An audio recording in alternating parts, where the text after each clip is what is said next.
Everyone, Nadine Briggs here from Simply Social Kids. What to do if your child, teen, or young adult misreads social situations.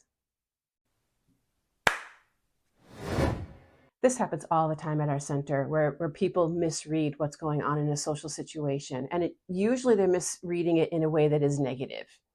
And so we want to teach you today kind of a model called the EATER model, which is event, thought, reaction.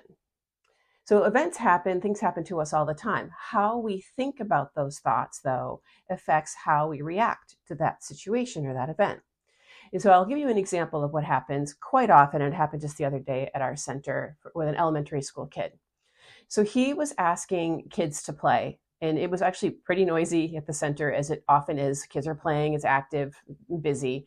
And so he was just asking people to play. He was even using a loud voice, but nobody really heard him or reacted to him. Thought about that is, they don't like me, they don't care about me, they're not listening to me. He got really upset about that.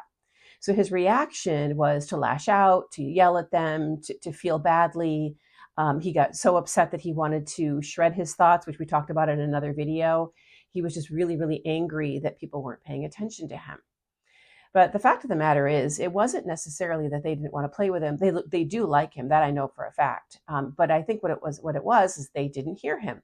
A lot of times kids will ask even if it's a loud voice or a normal voice, but they'll ask from like 20 feet away, and they'll ask without getting the person's attention first. Now, if he had gone over to the other kids, gotten their attention, and then asked, do you want to play? And then actually mentioned the thing that he wanted to play, he would have had a much higher chance of success. He also might have just gotten them at a time when they were busy playing other things. And if he had asked them maybe 5 minutes after that, they might have been willing to play with him. But I really think it was that they just didn't hear him. And so if we teach kids that the thought that you have around events is going to impact your reaction, and it's not an easy thing to do. It's definitely going to take practice.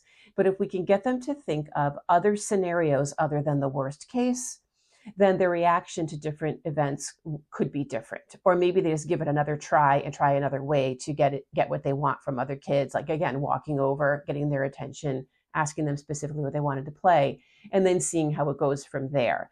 So that's just a quick tip in terms of if you have a child who's misreading social situations and they need a tool or a strategy in order to do better with that. I hope you found this tip useful.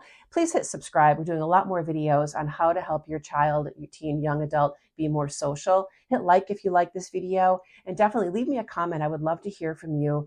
And if you do have a child who has this issue, check us out. We have groups online, worldwide, and also at our center in Tyngsboro, Massachusetts. Trials are always free. You can do a free intake with us. It's about a 20-minute phone call just to find out if our program is right for you. You just check it out and see if it's something that you want to do.